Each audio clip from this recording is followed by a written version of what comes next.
ပြည်ထောင်စုနယ်မြေနေပြည်တော်မှာခရိုင်၄ခရိုင်ရှိပြီးတော့လေဝေးခရိုင်ဟာဆိုရင်နေပြည်တော်ရဲ့ပုံရိပ်ကိုထင်ဟပ်စေတဲ့အထင်ကရနေရာများစွာတည်ရှိရာခရိုင်တစ်ခုလည်းဖြစ်ပါတယ်။လေဝေးခရိုင်မှာတော့မြို့နယ်2မြို့နယ်ရက်ကွက်9ရက်ကွက်ကျေးရွာအုပ်စု68အုပ်စုမှာကျေးရွာပေါင်း290အင်ဂျီပေါင်း9,900ကျော်နဲ့လူဦးရေပေါင်း3,400,000ကျော်နေထိုင်လျက်ရှိပါတယ်။လေဝေးခရိုင်တွင်းမှာနေထိုင်ကြတဲ့ပြည်သူများအနေနဲ့စိုက်ပျိုးရေးနဲ့ဝင်းမြူရေးကဏ္ဍကိုအဓိကထားဆောင်ရွက်လျက်ရှိပြီးတော့သီးနှံများအောင်မြင်ဖြစ်ထွန်းလျက်ရှိပါတယ်။အဲဒီလိုအောင်မြင်ဖြစ်ထွန်းလာခြင်းဟာလယ်ယာမြေတစ်တောမြေနဲ့ဆဲတမန်များအပေါ်မှာစနစ်တကျ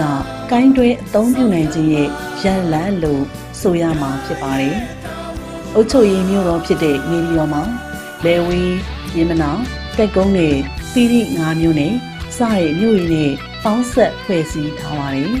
။လေဝေးမြို့နယ်ဟာဆိုရင်ခီးသွွားလက်ပတ်ရန်နေရာတွေနဲ့သမိုင်းဝင်မှတ်တမ်းများစွာပြရှိတဲ့မြို့တစ်မြို့လို့ဆိုနိုင်ပါတယ်။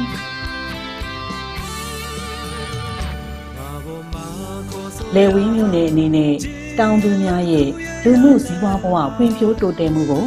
အစဉ်အလေးထားဆောင်ရွက်နေတဲ့ဤသူပြည်တွင်းစားသုံးမှုနဲ့ပြည်ပပို့ကုန်တွေလယ်ယာစိုက်ပျိုးရေးကဏ္ဍမှာ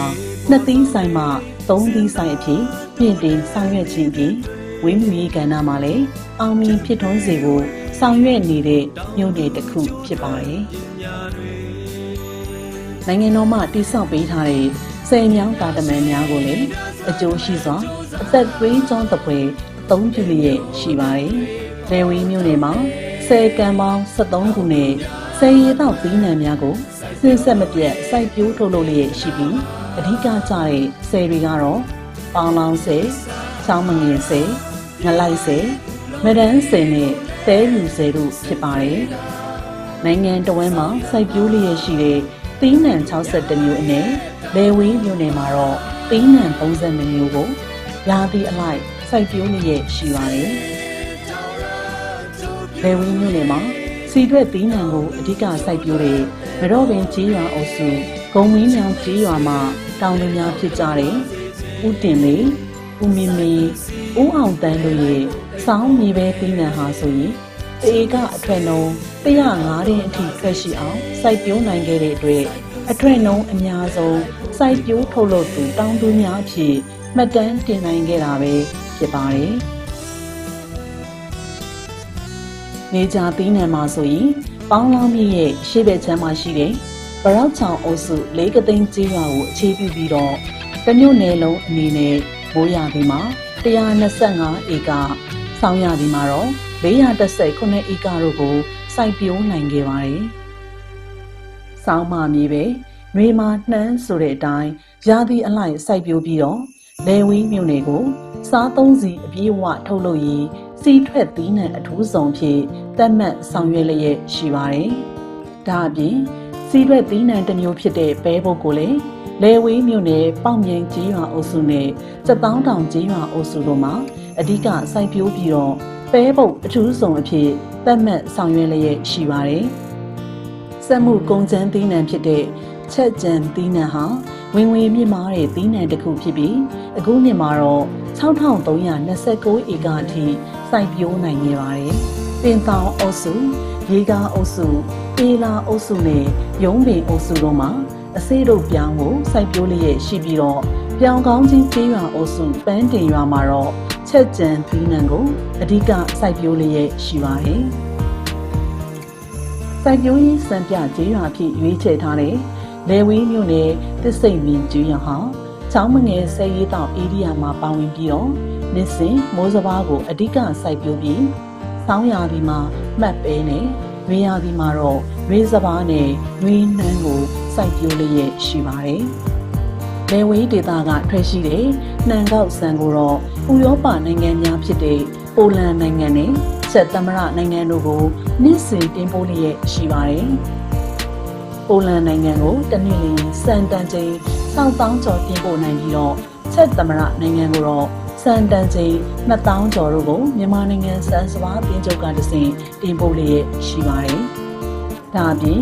စီးတိုသမားများစားသုံးနိုင်တဲ့ဆန်လုံးညိုကိုလည်းစင်ကာပူနဲ့ထိုင်ဝမ်နိုင်ငံတို့ကိုတင်ပို့လျက်ရှိပြီးပေါင်းစံအဖြစ်လည်းတင်ပို့ရောင်းချလျက်ရှိပါတယ်။ရိမာစိုက်ပျိုးထွက်ရှိတဲ့နှံကောက်ဆန်ကိုလည်းကိုရီးယားသမ္မတနိုင်ငံကိုတင်ပို့ရောင်းချနိုင်ခဲ့တဲ့အတွက်နိုင်ငံခြားဝင်ငွေများစွာရရှိပါတယ်။မရော်ဘီကျေးရွာအုပ်စုဂုံမင်းမြောင်ကျေးရွာဟာစီရွက်သီးနှံများအောင်မြင်အောင်စိုက်ပျိုးနိုင်ခဲ့တဲ့အတွက်ထွက်ရှိလာတဲ့ကုန်စည်များစီးဆင်းမှုမြန်ဆန်စေရေးနဲ့လူမှုစီးပွားဘဝဖွံ့ဖြိုးတိုးတက်စေရေးအတွက်ကန်လအုပ်ရှိလိုင်းကျေးရွာချင်းဆက်လမ်းကိုဒေသဖွံ့ဖြိုးရေးအနေနဲ့အကောင့်ထဲပေါ်ဆောင်ရွက်ပေးခဲ့ပါတယ်။2024ခုနှစ်စက်တင်ဘာလအတွင်းတိုက်ခတ်ခဲ့တဲ့ယာဂီမုန်တိုင်းကြောင့်လေဝေးမြို့နယ်ပေါင်းလောင်းမြစ်ဘက်ခြမ်းမှာရှိတဲ့ကျေးရွာအုပ်စု17အုပ်စုမှာမိုးစပါး9805ဧကရေကြီးနှိမ့်မြုပ်မှုဖြစ်ပေါ်ခဲ့ပြီးထိခိုက်ပျက်စီးဧရိယာ6689ဧကဖြစ်ပေါ်ခဲ့ပါတယ်။အဲဒီလိုပျက်စီးသွားတဲ့ဧရိယာများကိုမိုးစပါး385ဧကစောင်းသိန်းနံအဖြစ်မှတ်ပဲ9884ဧကနဲ့ကလပဲ428ဧကတို့ကိုအပြည့်အဝပြန်လည်အစားထိုးစိုက်ပျိုးနိုင်ခဲ့ပါတယ်။ယာဂီမုန်တိုင်းကြောင့်ရေကြီးနှိမ့်မြုပ်ပျက်စီးသွားခဲ့တဲ့ဗရောက်ချောင်ကြီးရွာအုပ်စုကွန်းချန်ကြီးရွာကွင်းအမှတ်103နှစ်ကွင်းမှာရှိတဲ့တောင်သူဦးညွန့်ဝင်းဦးကျော်စောလွင်နဲ့ဦးစောမျိုးသွင်းတို့အစားထိုးစိုက်ပျိုးတဲ့စောင်းသီးနှံမှတ်ပဲဟာဆိုရင်တွင်းအားစုကောင်းပြီးတော့မြေထွန်းရဲမှုကောင်းမွန်တဲ့အတွက်မှတ်ပဲတဧကကိုတင်း30ကျော်ထွက်ရှိခဲ့တဲ့မှတ်တမ်းများကလည်းသက်သေပြလျက်ရှိပါတယ်။ဝင်းမြူရေးကဏ္ဍမှာဆိုရင်ခန်းညာထွေထွေကုမ္ပဏီလိမိတက်ကလယ်ဝင်းမျိုးနဲ့ပြန်ချီကျေးရွာအုပ်စုထိန်အင်းကျေးရွာမှာကျေးရွာများမှာသီးနှံများဖြစ်ထွန်းမှုမရှိတဲ့နေရာများပေါ်မှာရိษံအစာသီးနှံများစိုက်ပျိုးကတောင်သူများနဲ့အကျိုးတူပူးပေါင်းဆောင်ရွက်ပြီးမွေးမြူရေးကဏ္ဍဖွံ့ဖြိုးတိုးတက်ရေးကိုလည်းဆောင်ရွက်လျက်ရှိပါတယ်။လယ်ဝေးမြို့နယ်ရဲ့စိုက်ပျိုးရေးမွေးမြူရေးကဏ္ဍမှာဆိုရင်နိုင်ငံတော်အကြီးအကဲရဲ့လမ်းညွှန်မှုနေပြည်တော်ကောင်စီရဲ့တိုက်တွန်းနှိုးဆော်မှုတွေကြောင့်လယ်ဝေးမြို့နယ်ရဲ့စိုက်ပျိုးရေးဧရိယာများဟာတစ်နှစ်ထက်တစ်နှစ်တိုးချဲ့စိုက်ပျိုးလာနိုင်တာနဲ့အတူမြေယာအသုံးချမှုများအကောင်းဆုံးဖြစ်ပေါ်နေတာကလည်းအားရစရာပါပဲမြို့ပြပြည်သူတွေနဲ့စိုက်ပျိုးတောင်သူတွေအတွက်ဆယ်တမန်တွေကနေရေကိုအကျိုးရှိရှိအသုံးပြုနိုင်မှုကလည်းဝမ်းမြောက်ဝမ်းသာဖြစ်ကြရပါတယ်နေပြည်တော်ကောင်စီဥက္ကဋ္ဌဦးတန်းထွန်းကပြည်ထောင်စုနေပြည်တော်အတွင်းစီတွဲသီးနှံကုန်ကျန်းများတစ်နှစ်ပတ်လုံးထွက်ရှိစေရေးနီလန်းလေးသွဲနဲ့ဆောင်ရွက်ပေးလျက်ရှိရာဒေသနဲ့ကိုက်ညီတဲ့သီးနှံများကိုမြေအမျိုးအစားအလိုက်ရွေးချယ်ပြီးမြေရရှိနိုင်တဲ့နီလန်းအလိုက်သီးနှံပုံစံအလိုက်စိုက်ချိန်ရိတ်ချိန်များသတ်မှတ်ဆောင်ရွက်ဖို့တောင်သူနည်းပညာပေးလုပ်ငန်းများဆောင်ရွက်ကြဖို့မိုးကောင်းတောက်ဆယ်ရီရေတင်စတဲ့ရေရရှိမှုဒီလန်းများကိုအခြေခံပြီးတစ်နှစ်3သီးစိုက်ပျိုးနိုင်ရေးပြီးတဲ့စွမ်းအားများတိုးချဲ့စိုက်ပျိုးနိုင်ရေးတို့အတွက်ခရိုင်မျိုးနဲ့စိုက်ပျိုးရေးကြီးကြပ်မှုကော်မတီဝင်များနဲ့တောင်သူများကိုအလေးထားမှာကြားလျက်ရှိပါတယ်။လေဝီမျိုးနယ်မှာဘိုးစပါးစောင်းသီးနှံနဲ့နှွေးစပါးတို့အပြင်စီရွက်သီးနှံနေရှိသီးနှံနဲ့ဈေးကွက်ဝင်သီးနှံတို့ကိုစိုက်ပျိုးထုတ်လုပ်လျက်ရှိပြီးရာသီမပြတ်စိုက်ပျိုးထုတ်လုပ်ရန်ဖော်ဆောင်နိုင်မှုဟာ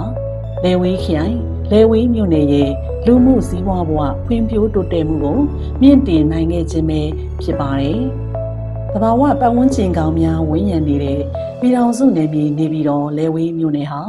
နှစ်သီးစားမှသုံးသီးစားအဖြစ်ရာသီမပြတ်သီးထက်သီးညံစိုက်ပျိုးနိုင်မှုဟာဆယ်မြောင်းတာတမန်များရဲ့ရေပေးဝေမှုသွင်းအားစုကောင်းမွန်မှုမြေပြုပြင်မှုကောင်းမွန်ခြင်းတို့ရဲ့အကျိုးကျေးဇူးကြောင့်ပဲဖြစ်ပါတယ်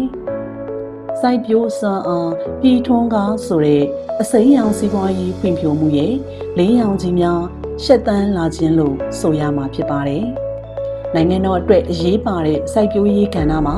အောင်မြင်တိုးတက်လာခြင်းဟာတိုင်းပြည်ဖွံ့ဖြိုးတိုးတက်မှုရဲ့အသီးအပွင့်ရတနာများပွင့်လန်းလာခြင်းဖြစ်ပြီးတော့သီးတဲ့မြင့်မှာ စိုက်စွမ်းအားဖြင့်ပြီးထွန်းကားစေ